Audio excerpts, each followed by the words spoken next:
pongo a grabar. 1, 2, 3. Pues María Blaquier, qué gusto que estés aquí con nosotros en este espacio del Congreso. Nuestros jueves cada 15 días han sido una apertura a todo ese maravilloso mundo que tú tienes e incorporas de la astrología medieval y antigua, dándole honor a lo antiguo, pero no olvidando la modernidad y abriendo esos espacios para hacer esa conexión, ese puente, que ampliamente lo haces con tu escuela de astrología, en donde tienes gran énfasis en cursos de horaria, astrología horaria, eh, y de varias técnicas que hemos ido tocando.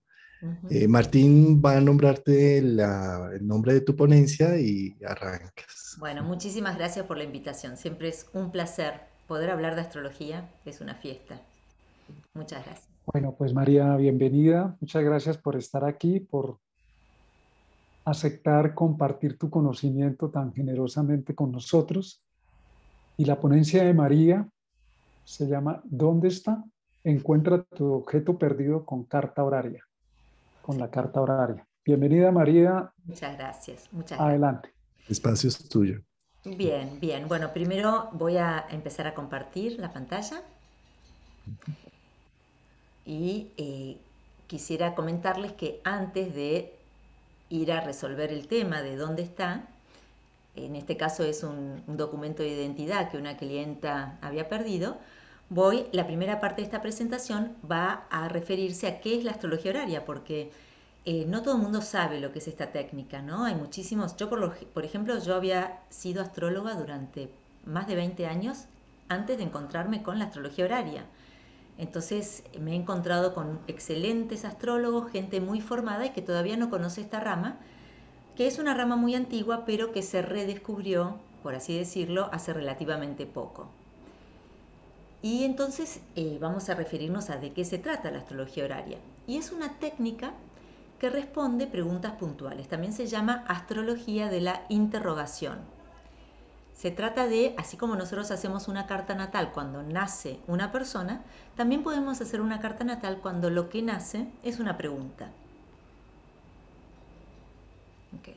Y hay varias formas de, como en todas las ramas de la astrología, ¿no? Cada uno tiene su libreto, pero la rama que yo sigo es la de astrología cristiana, que es un libro, en realidad es un libro que tiene 3 libros, 3 volúmenes, escrito por William Lilly en el siglo XVII, y en el segundo libro de astrología cristiana él lo dedica a la astrología horaria, y esa es la técnica que yo sigo. Okay.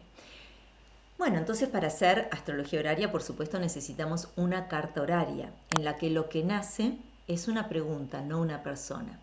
Y es la carta del momento de la pregunta que responde esa pregunta. Okay. ¿Cómo nosotros? Porque claro, acá nos estamos adentrando en una parte de la astrología que es realmente adivinatoria, ¿no? Yo cuando le digo a la gente o a mis clientes, mira, a partir de el momento en que vos hiciste la pregunta, yo puedo encontrar el objeto que perdiste, o a través de la carta horaria puedo decirte qué futuro o no tiene tu relación, o si este negocio te conviene, o si te conviene cambiarle el logo o trabajar más en el marketing.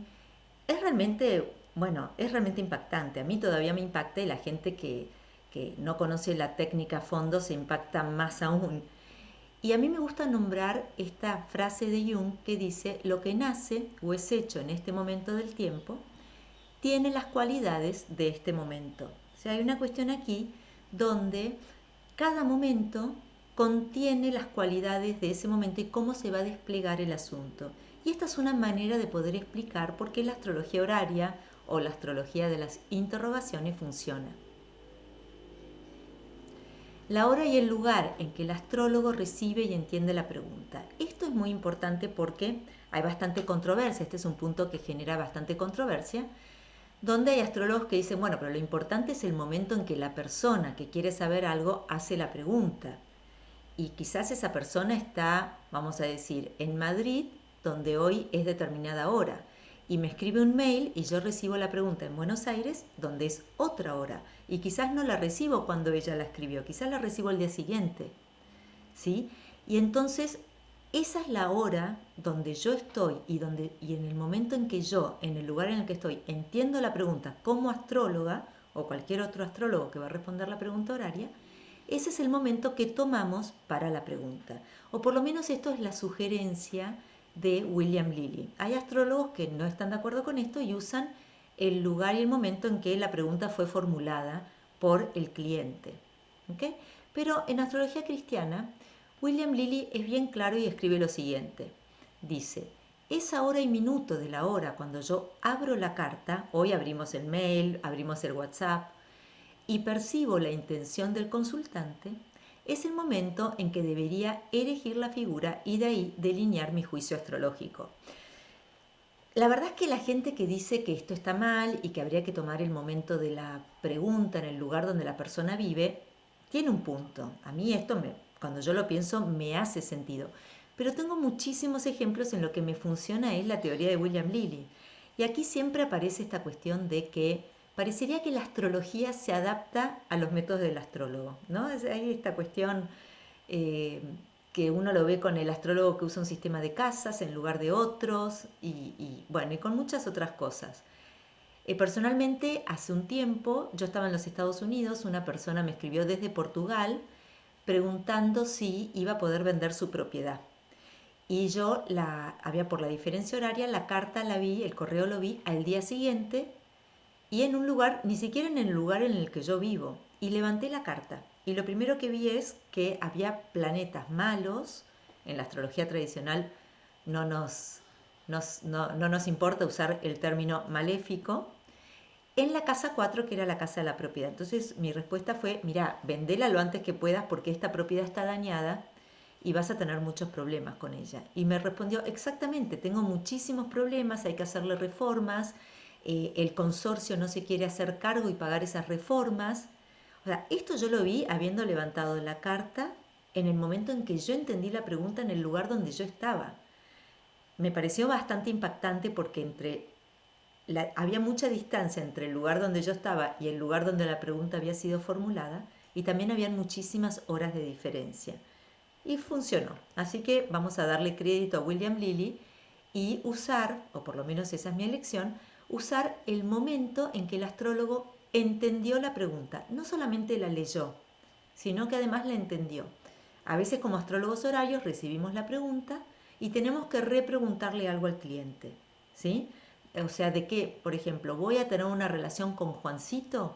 Bueno, pero ¿quién es Juancito? ¿Tu vecino, tu hermano, tu hijo, una posible pareja? A veces necesitamos, antes de poder levantar la carta horaria, que el cliente nos dé más información. Una vez que tenemos esa información, recién ahí levantamos la carta horaria. Ok. Y funciona, esto es muy importante, funciona cuando la pregunta responde a una verdadera inquietud. Incluso hay un escrito donde Guido Bonatti, un astrólogo italiano del siglo XIII, él propone, cuando la persona iba con una pregunta, antes de que la persona le dijera la pregunta, le decía, volvé a tu casa, rezá durante 24 horas, o sea, medita la pregunta y volvé al día siguiente habiendo pensado bien la pregunta, ¿sí? Claro, en la antigüedad levantar una carta llevaba bastante tiempo. Hoy en día, con el tema de la inmediatez, es tan fácil levantar una carta horaria que a veces nos pasa esto de que, y yo me incluyo, ante cualquier pregunta levanto la carta. Y entonces puede pasar que la carta no sea lo que se llama radical, no esté bien enraizada, porque no responde a una verdadera inquietud. También he visto muchas cartas que no funcionan cuando uno pregunta sobre algo que realmente no es asunto de uno, ¿sí? Por ejemplo, bueno, la vecina de mi amiga tal cosa. Bueno, es asunto de la vecina de mi amiga. Si ella no te lo preguntó, no tenés vos por qué estar indagando. Y ahí tampoco parecería que las cartas funcionaran o por lo menos no son radicales, se vuelven confusas. Ok, acá les voy a poner el ejemplo que voy a tratar hoy. Esta es una clienta, una mujer de 45 años, casada, con 3 hijas, y esa mañana, antes de salir, su marido le había entregado su documento de identidad. O sea que el documento de identidad perdido no era el de ella, sino el de su marido. Esto es importante porque no es lo mismo un objeto perdido del cliente que un objeto perdido del marido del cliente, de la clienta. Bien, entonces había entregado su documento de identidad para que ella hiciera un trámite. Luego de organizar a sus hijas y los quehaceres de la casa, esto fue en plena pandemia, o sea que las hijas en lugar de ir a la escuela tomaban las clases por Zoom, quiso realizar el trámite, pero el documento no estaba por ninguna parte. Lo buscó sin éxito y ya desesperada, me llamó realmente muy angustiada, realizó la pregunta. Esta vez me lo hizo por teléfono en vez de llamarme, en vez de mandarme un mail. ¿Dónde está el DNI, el documento de identidad del marido? Entonces, lo que nosotros hacemos cuando recibimos una carta horaria y la levantamos es el ascendente va a representar a la consultante, ¿sí? Y tenemos que buscar la casa que representa a lo consultado. Entonces aquí es muy fácil saber quién es la consultante. La consultante es el ascendente en Cáncer y la luna, que es el regente de Cáncer. Ahora, ¿cuál casa va a representar el DNI? Entonces nosotros sabemos que la casa 2 es la casa que representa los objetos propios, los objetos que son móviles. Si estoy hablando de, por ejemplo, una propiedad inmueble, eso ya no se ve en la casa 2, se vería en la casa 4. Si el objeto en lugar de la persona es de su pareja, ahí vamos a mirar la 2 de la 7, que es la 8. Si el objeto fuera del padre, vamos a mirar la 2 de la 4. Tomaríamos la casa 5. Si el objeto fuera, por ejemplo, del hijo, vamos a mirar la casa 2 de los objetos desde la 5. Usaríamos la casa 6. Si el objeto perdido fuera una mascota, también usaríamos la casa 6, que es la casa de las mascotas. Y otra posibilidad es usar el regente natural del objeto. Por ejemplo, imaginemos que lo que perdí fue un cuchillo. Bueno, podría perfectamente usar a Marte. O perdí algo de uso cotidiano y lo cotidiano está representado por la luna, sobre todo si es cóncavo. O quizás perdí un objeto valioso o de oro. En ese caso podríamos usar, en lugar del regente de la casa 2, al Sol. O quizás perdí un libro. Bueno, o podría usar a Mercurio, ¿sí? Porque los planetas, además de regir las casas, son regentes naturales de los objetos. Por ejemplo, perder un vestido, un collar, un anillo, una alhaja. Perfectamente podríamos usar a Venus en lugar de usar al regente de la casa 2. Esa es una decisión que como astrólogos tenemos que hacer. Bueno, entonces, como les decía, el regente del ascendente describe al consultante. O sea, el consultante sería el mismo ascendente, en este caso Cáncer, y también la luna. Entonces, bueno, en este caso, el regente del ascendente va a describir a la consultante. La luna tiene que ver con cosas que son redondas. Y si ustedes ven aquí la foto de ella, le vemos que en realidad ella tiene una cara redonda, ¿sí? Es toda como redondita. Y eso es bien de la luna. Si fuera, por ejemplo, una persona mayor, seguramente hubiera estado representada por Saturno o por Júpiter. Entonces el regente del ascendente nos describe al consultante. Y esto es muy importante porque nosotros queremos ver que el planeta o que la carta responda a la realidad, ¿sí? Por ejemplo, imaginémonos que saliera como regente del ascendente un Marte en Aries. Y estamos pensando que no, que la persona que preguntó en realidad es tranquila, le gusta cocinar, pasa mucho tiempo en su casa, no hace deportes. Bueno, ahí hay algo raro, porque Marte no estaría describiendo a esa persona, al menos que fuera una persona muy irascible o muy nerviosa. Pero entonces es importante esta cuestión de que la carta y la realidad concuerden, ¿sí? Porque eso nos da la idea de que la carta está bien enraizada. Okay. Además, es muy importante buscar concordancias entre la carta natal y la carta horaria. Eso es muy importante. Volvamos un poquito aquí. Nosotros sabemos que la luna rige a la persona. Mercurio, regente de la casa 2, rige sus posiciones. Pero las posiciones del marido van a estar regidas por Júpiter. En astrología horaria, como es una técnica tradicional, en lugar de usar a Neptuno como regente de Piscis, vamos a usar a Júpiter. No vamos a usar ni a Plutón, ni a Urano, ni a Neptuno como significadores. Sí los podemos dejar en la carta, esto es de uso común entre los astrólogos modernos que hacen astrología horaria, no como significadores, sino porque nos pueden llegar a aportar datos extra. Pero en este caso nosotros sabemos que el documento de identidad, que es una posesión de la pareja, va a estar representado por la casa 8 y por lo tanto por Júpiter, su regente. Y nosotros vemos que entre la carta natal de la persona y la carta horaria, resulta que Marte está en el grado exacto de Júpiter, o sea, el Marte natal de la persona está en el grado exacto de Júpiter, que es el planeta que representa el objeto perdido en esta carta. Así que eso también es un testimonio de radicalidad. No solamente que la persona, la descripción física de la persona concuerde, además justo ella está en una etapa que es muy madre, eso también está descrito por la luna, sino que además hay una coincidencia realmente impactante porque estamos hablando de un orbe impresionantemente pequeño entre un planeta en su carta natal y el planeta que es significador en la carta horaria. Significador es porque es el planeta que representa algo en esta pregunta. En este caso, Júpiter representa el objeto perdido. Okay. Entonces, la radicalidad de la carta está dada por la fuerte coincidencia entre la carta horaria y la carta natal de la consultante. Júpiter, regente de la casa 8 de las posesiones del marido en la horaria, se encuentra 0 de Piscis en el grado exacto donde la consultante tiene a Marte en su carta natal. Esto que yo les venía comentando. Muy bien. Entonces, ¿cómo funciona? El ascendente y el regente del ascendente representan a la persona que pregunta.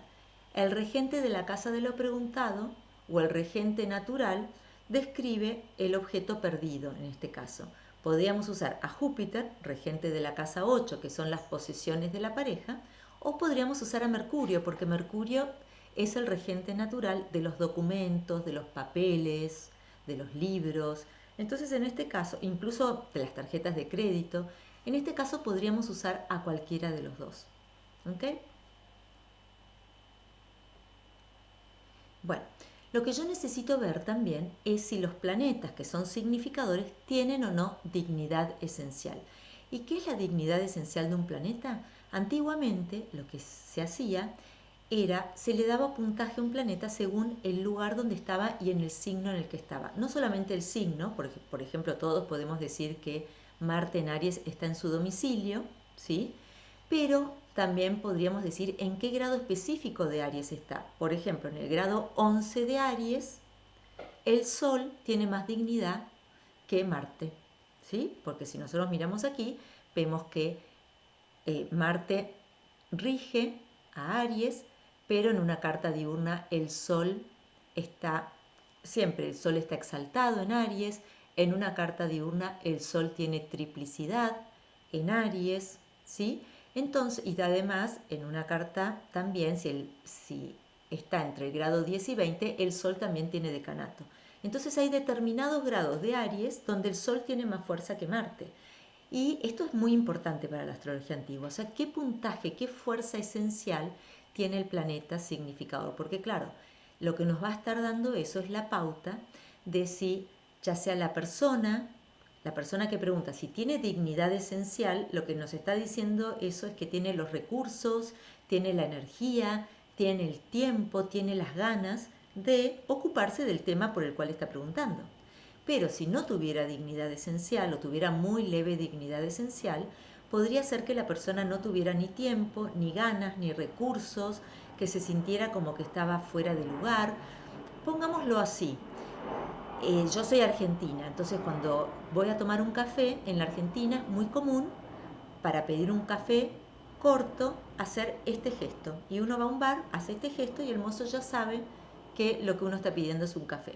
Ahora, si yo me voy a, por ejemplo, Grecia y voy a un bar y hago así, el mozo no va a tener idea de lo que estoy hablando. Una cosa es yo haciendo este gesto donde tengo fuerza esencial en el lugar en el que pertenezco porque es mi país, porque es mi cultura, porque es el lugar donde me puedo comunicar y me siento a gusto. Y otra cosa es yo pidiendo, usando esas mismas herramientas en un lugar al cual soy ajena, donde no cuento, donde no me siento cómoda, donde no cuento con los recursos, donde no hablo el idioma, donde no entiendo cuáles son las pautas culturales. Entonces esto es bastante importante para tener en cuenta. Muy bien.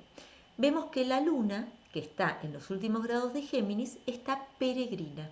La luna en Géminis, sea el grado que sea, siempre está peregrina. Entonces esto nos está diciendo que esta es una luna, ella como persona, porque la luna rige el ascendente, se siente que está fuera de lugar, sin tiempo, sin ganas, sin recursos, lo busqué por todos lados, igual no lo encontré, no sé qué hacer, no sé en quién apoyarme, necesito ayuda, porque por mis propios medios no me puedo arreglar.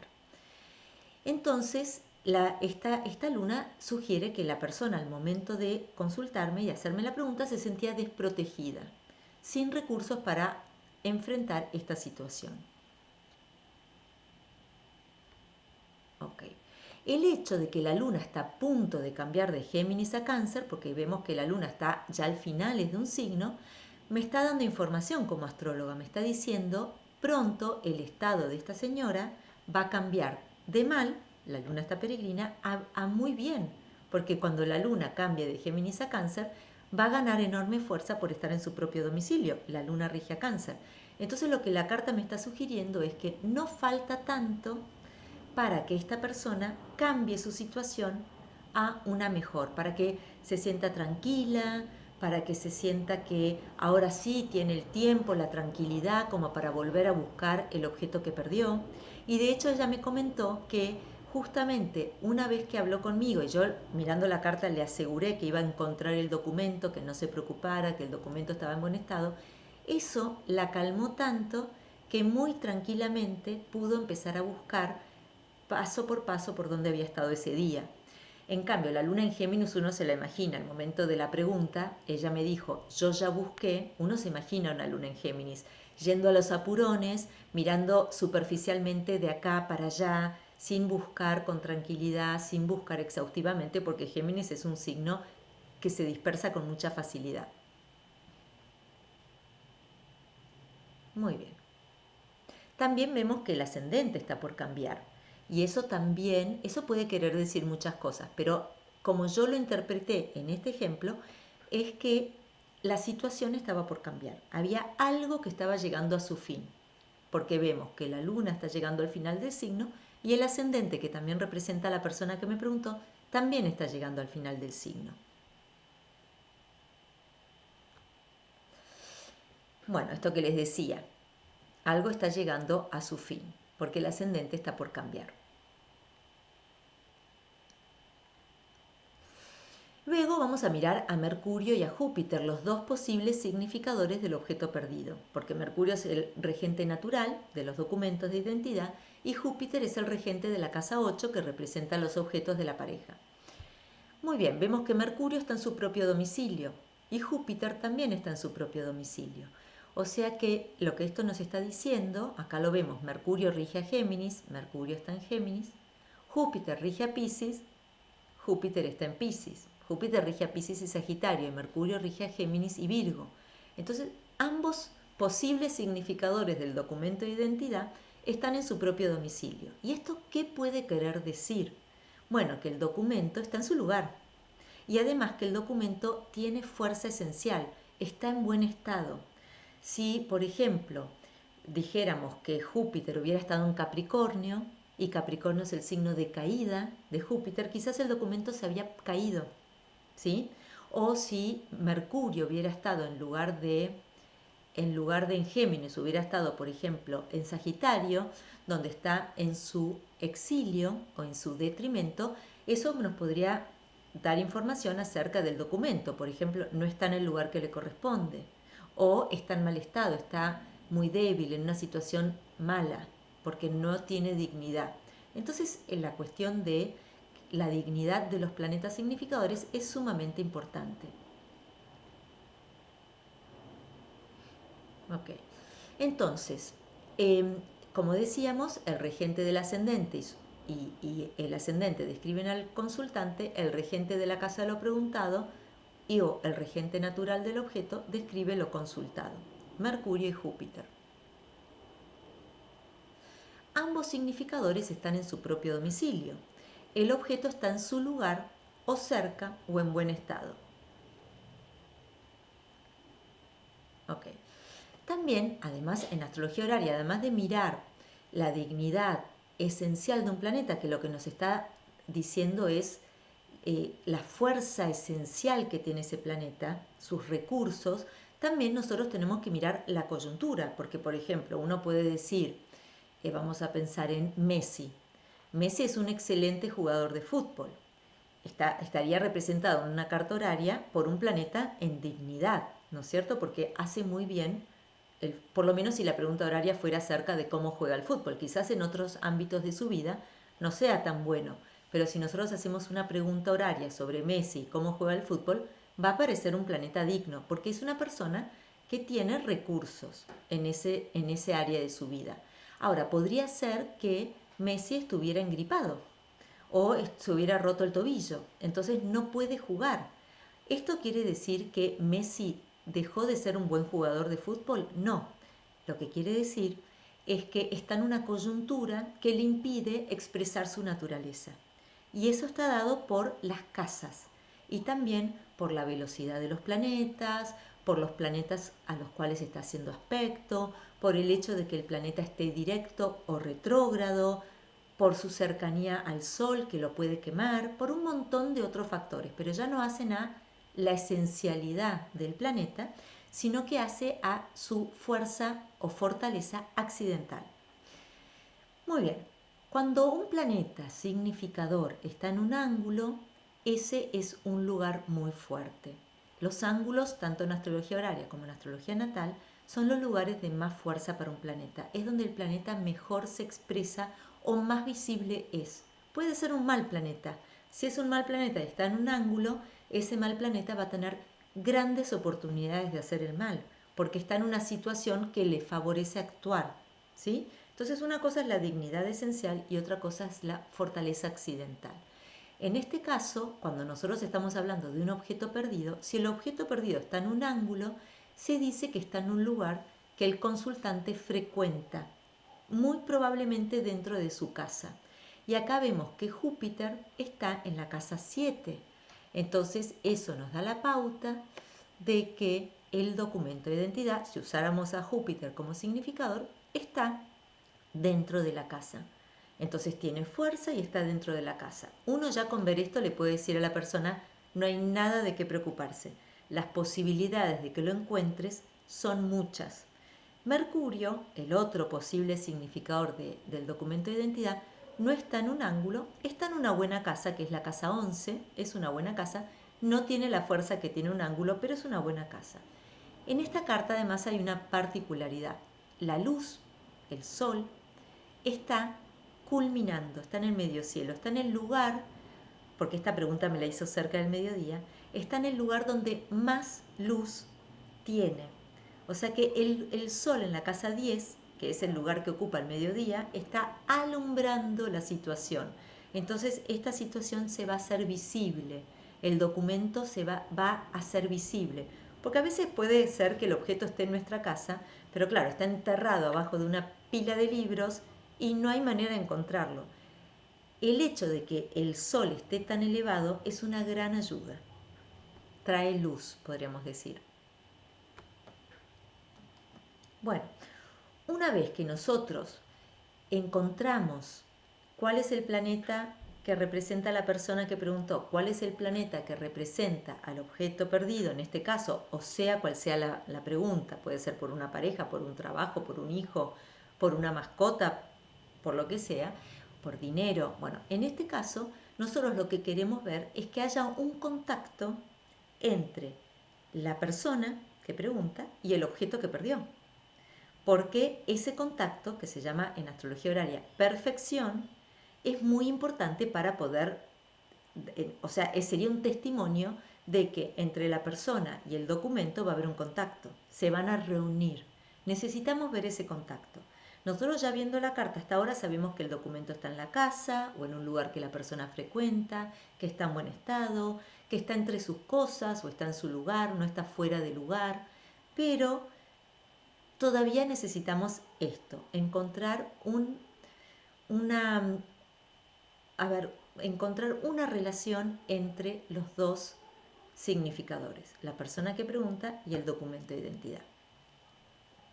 Entonces decimos que si el regente del consultante, la Luna, hace aspecto al regente de lo consultado, Júpiter, sin impedimento, porque bueno, pueden pasar muchas cosas. Si un planeta se está acercando a otro, puede pasar que uno de los planetas antes de hacer el contacto empiece a retrogradar, o puede haber un tercer planeta que se interpone entre ellos. Pueden pasar muchas cosas antes de que los dos significadores puedan hacer un contacto. Pero si esto sucede sin impedimento, el asunto se realizará, llegará a la perfección, en palabras de William Lilly.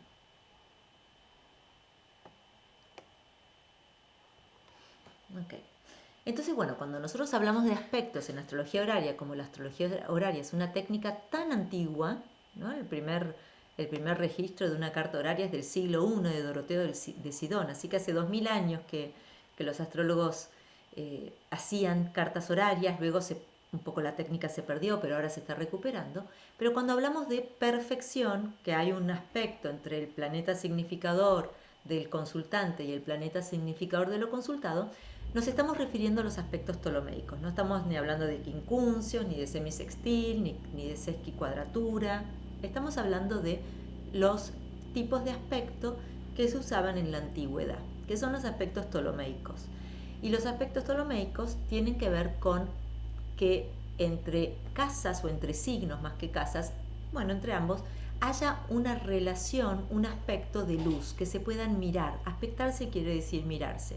Entonces, por ejemplo, entre el signo de Aries y el signo de Géminis hay 60 grados. Entonces ellos se pueden ver, porque además comparten algo. Aries y Géminis son ambos signos masculinos. O Aries y Cáncer también se pueden ver. Quizás se pelean porque el aspecto a través del cual se ven es una cuadratura, que es una tensión, es una pelea. Pero ambos son signos cardinales. Entonces se miran, se ven, quizás para pelearse, pero se registran. En cambio, entre Aries y Tauro no hay registro, porque Aries es masculino, es cardinal, es de fuego, es caliente, es seco. En cambio, Tauro es frío, es fijo, es, ¿qué más? De tierra, no comparten nada. Bien, entre Aries y Virgo sucede lo mismo. Nosotros en la astrología moderna decimos están en, me sale yo, están en quincuncio, están a 150 grados, pero los astrólogos antiguos decían están en aversión, no se pueden mirar. ¿Por qué? Bueno, Aries es caliente y seco, es cardinal, es masculino, Virgo es femenino, es mutable, es de tierra, es frío, no comparten nada. Entre Aries y Libra hay una oposición, entonces ambos comparten la cualidad, ambos son cardinales y también ambos son masculinos, uno desde el fuego y el otro desde el aire. Entre Aries y Sagitario también comparten el elemento, entonces también se pueden mirar, también hay un aspecto. Lo mismo entre Aries y Capricornio, ambos son cardinales. Y lo mismo entre Aries y Acuario, ambos son masculinos. Entonces, estos son los aspectos que vamos a estar usando. Yo se los mostré con Aries, pero ustedes podrían decir, bueno, entre Tauro y Escorpio hay una oposición, entre Tauro y Leo hay una cuadratura, ambos son fijos, entre Tauro y Acuario también hay una cuadratura, ambos son fijos, y así sucesivamente. Muy bien. Entonces, no solamente tienen que formarse un aspecto entre los dos significadores, el de lo consultado y el del consultante, sino que además ese aspecto tiene que ser aplicativo, porque nosotros queremos que esto suceda, al menos que la persona esté preguntando por algo que ya pasó, por algo en el pasado. Pero en este caso, ¿dónde está el documento de identidad de mi marido? Lo que nosotros estamos buscando es que entre la consultante y el documento haya un aspecto aplicativo, a futuro, no algo en el pasado. ¿Sí? A nosotros nos interesa lo que va a suceder. Bien, entonces, cuando el aspecto es partil, que está a menos de 3 grados, eso es lo que a eso se refiere William Lilly cuando habla de partil. Por supuesto que hay muchos otros conceptos de partil, pero esto es lo que dice William Lilly. Esos aspectos partiles describen la situación. ¿Sí? El planeta más rápido siempre va a ser el que se acerque al más lento. Ahora, cuando nosotros pensamos que lo importante en este caso es que un planeta aplique al otro, nosotros necesitamos saber cuál es el planeta que aplica. Y bueno, el más rápido va a aplicar al más lento, por ejemplo. Si nosotros tenemos la Luna y Saturno, todos sabemos que la Luna es más rápido que Saturno, es más rápida, entonces la Luna puede aplicar a Saturno. Pero Saturno no puede aplicar a la Luna al menos que esté retrógrado, porque es muchísimo más lento.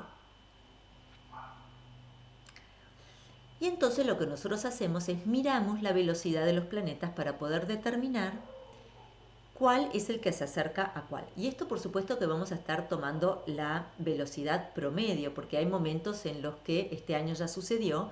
Por ejemplo, Venus es más rápido que Marte, pero sucedió el mes pasado en que Venus estaba muy lenta y Marte se estaba moviendo más rápido en el cielo, ¿no? Pero en líneas generales la velocidad de los planetas se pueden clasificar según su velocidad en el siguiente orden.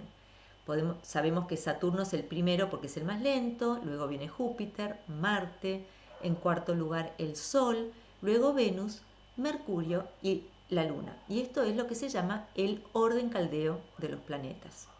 Entonces vamos a saber que la Luna puede aplicar a todos estos planetas, que Mercurio puede aplicar a estos planetas pero no a la Luna, al menos que esté retrógrado, que Venus puede aplicar al Sol, a Marte, a Júpiter, a Saturno, pero no a Mercurio, ni a la Luna, al menos que esté retrógrado, y así sucesivamente.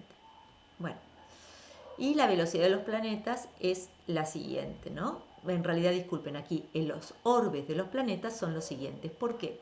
¿Por qué es importante esto? Porque nosotros en la astrología humanista o psicológica, nosotros le damos orbe al aspecto. Nosotros decimos, bueno, a los trígonos le voy a dar un orbe de 8 grados, y a los sextiles le voy a dar un orbe de 6 grados, y a la luna quizás en vez de 8 grados le voy a dar 10 grados, sobre todo si está rápida. Es al aspecto a lo que nosotros le damos el orbe.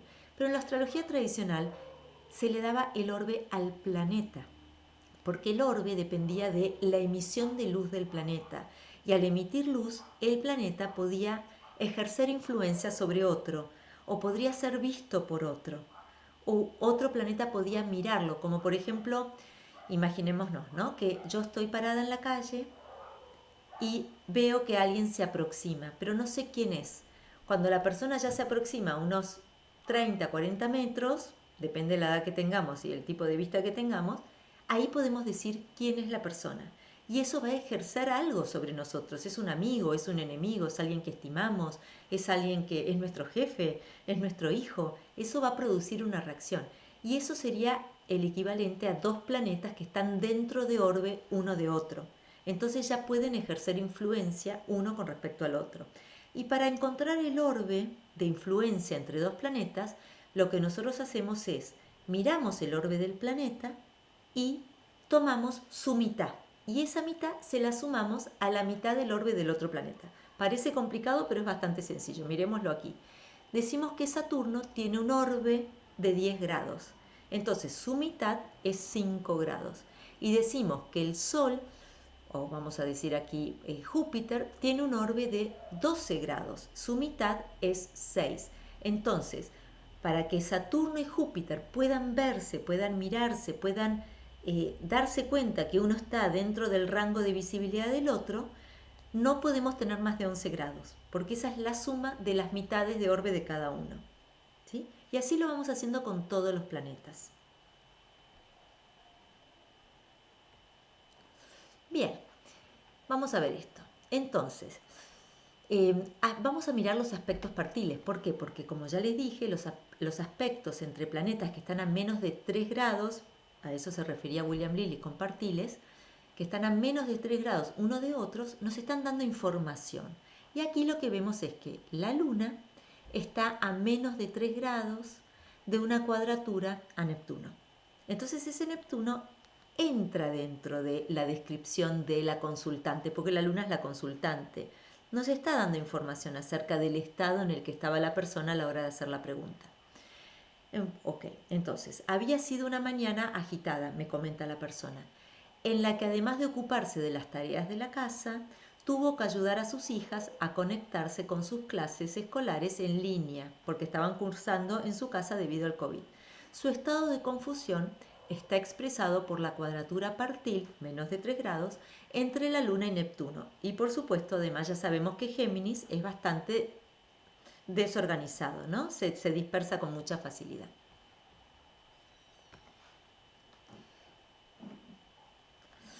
Bien, nosotros además vemos que el último contacto que hizo la Luna a un planeta, recuerden que vamos a usar como significadores hasta Saturno, posibles significadores hasta Saturno, el último contacto que hizo la Luna fue a Saturno, que rige la casa 7 del marido. Esto nos está mostrando que él le entregó a ella su documento de identidad. Esto es algo que ya quedó en el pasado, porque claro, lo primero que uno piensa con esto, ¿estás segura que te lo dio? Quizás se lo llevó con él cuando salió a trabajar, pero no, este aspecto nos está dando la pauta de que efectivamente hubo un contacto en el pasado, esa mañana, entre ella y su marido, porque la Luna se está separando del regente de la casa 7. Okay. Luego de tocar a Saturno, la Luna se separó de Mercurio y este último contacto nos indica que ella lo perdió debido a que estuvo ocupada con la conexión a Internet, asuntos ligados a la educación de sus hijos, todas esas son cosas que tienen que ver con Mercurio. Así que la carta es muy descriptiva de lo que pasó y esto siempre es súper importante. Luego, ¿cuál es el aspecto aplicativo que va a hacer la Luna? La Luna, mientras esté en Géminis, no va a hacer contacto con nadie. Todos los contactos que hizo mientras estaba en Géminis ya los hizo en el pasado. Pero la Luna va a cambiar. Muy pronto va a cambiar de Géminis a Cáncer. Y cuando llegue a Cáncer, va a ser un trígono a Júpiter, que es el documento de identidad. Siempre nosotros necesitamos que esté dentro del orbe. Pero bueno, aquí faltan unos 6 grados para que esto suceda. Y entre la Luna y Júpiter, volvamos un poquito para atrás, mientras nosotros tengamos 12 grados, podemos decir que la Luna y Júpiter están dentro de orbe. Y aquí faltan solo 4 grados. Así que esto nos da la pauta de que ella va a reunirse con el documento, ¿sí? Ahora, ella va a reunirse con el documento una vez que cambie de signo. Y esto nos está diciendo o lo que nos está sugiriendo es que ella va a tener que cambiar o de estado, o de enfoque, o de estrategia para buscar el documento. Algún cambio ella va a necesitar hacer. Si sigue como está, no va a encontrar el documento. Tiene que cambiar de Géminis a Cáncer, tiene que ganar fuerza, tiene que ganar recursos. Y también otra cosa que es bastante importante es que el aspecto que se forma es un aspecto de trígono y el trígono es un muy buen aspecto y esto nos está dando la pauta de que una vez que ella cambie de estado, que ella mejore su circunstancia, le va a resultar bastante fácil encontrar el documento. Y además es la Luna la que va hacia Júpiter, es ella la que va a tener que buscar el documento. No es el documento el que está viniendo hacia ella, porque a veces nos pasa que perdemos algo y luego un día distraídamente abrimos un cajón o metemos la mano en un bolso y aparece el objeto que perdimos. En ese caso es el objeto el que viene hacia nosotros. En este caso es la Luna, ella, la que aplica a Júpiter. Es ella la que va hacia el objeto. Esto es muy importante.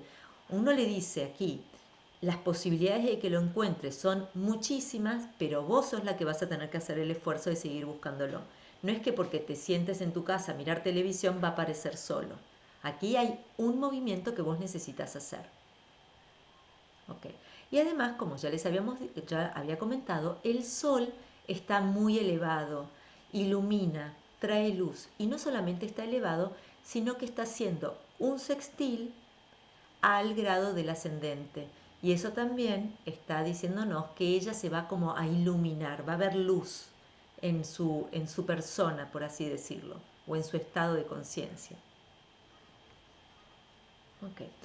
William Lilly también decía, no solamente William Lilly, pero esto está en astrología cristiana, decía que la casa 4 y su regente refieren al lugar donde el objeto fue depositado. ¿Sí? Entonces, eso es algo que él decía. ¿Dónde lo dejamos? En un lugar, lo apoyamos o está apoyado en el lugar representado por la casa 4 y su regente. Y aquí vemos que la casa 4 está en Escorpio y su regente es Marte en Cáncer. Bueno, Escorpio es un signo de agua y es un signo de qué tipo de agua. No es lo mismo el agua de Piscis que el agua de Escorpio. Escorpio es un signo de agua estancada o sucia o con feo olor. Eso es la característica de Escorpio. Luego vemos que Marte, el regente de la casa 4, también está en un signo de agua. Vemos que Júpiter, el regente del documento de identidad, también está en un signo de agua. Así que el agua empieza a parecer muy importante aquí. Y por supuesto, el ascendente también está en un signo de agua. Y luego tenemos que Mercurio, el otro posible significador del objeto, y la Luna están en signos de aire. Así que tanto el aire como el agua son protagonistas aquí para ayudarnos a encontrar este objeto. Más el agua que el aire, pero ambos son protagonistas. Entonces, el agua refiere a lugares húmedos, fríos, podrían ser lavaderos, baños, charcos de agua, piletas, desagotes. Si es Escorpio podrían ser incluso cloacas, lugares donde hay cosas sucias por Escorpio, lugares donde hay agua que corre por Cáncer o por Piscis. O sea que esto es uno de los lugares que le vamos a decir a la persona que busque en uno de esos lugares, algo que esté cerca del agua, como el baño, como el lavadero. La luna, en las cartas horarias, en este caso representa, ya sabemos que rige el ascendente, por lo tanto es la consultante, pero también representa lo consultado y al objeto perdido. ¿Por qué? Porque la luna se mueve muy rápido. Entonces el objeto perdido es algo que se movió, que se fue de su lugar, ¿no? Como muy rápidamente. Entonces la luna también se usa para representar objetos perdidos. El aire refiere a, la luna está en Géminis, en un signo de aire, edificios altos, lugares luminosos, altillos, montículos, montañas, lugares altos o cosas que están colgando. Entonces tenemos que el agua es más bien hacia abajo y el aire es más bien hacia arriba. Por lo tanto, estamos pensando en una altura intermedia. La ubicación en Géminis sugiere que el documento está en un lugar cubierto, porque Géminis, al ser un signo mutable, ¿qué dice William Lilly en Astrología Cristiana?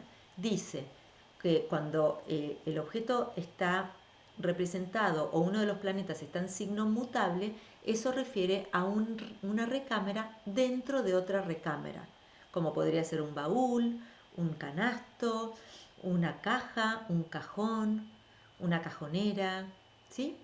Mercurio, el regente natural de los documentos y tarjetas en general, también está ubicado en Géminis.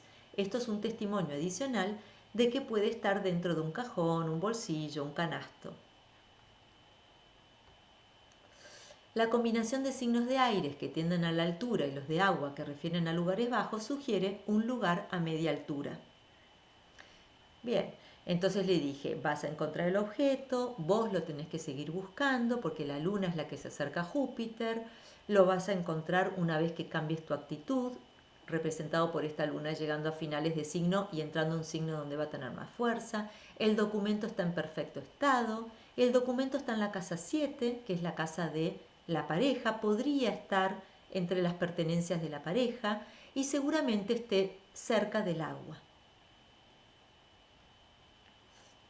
Y lo que sucedió es que me llamó unos 5, 6 minutos más tarde y me dijo, 13 minutos más tarde, después de haber hecho la pregunta, la consultante llamó para decir que una vez que supo que las posibilidades de encontrar el objeto eran positivas, buscó una vez más, pero con tranquilidad. La luna salió de su estado peregrino en Géminis a Cáncer, donde está domiciliada, y lo encontró en el lavadero, dentro del canasto de la ropa sucia.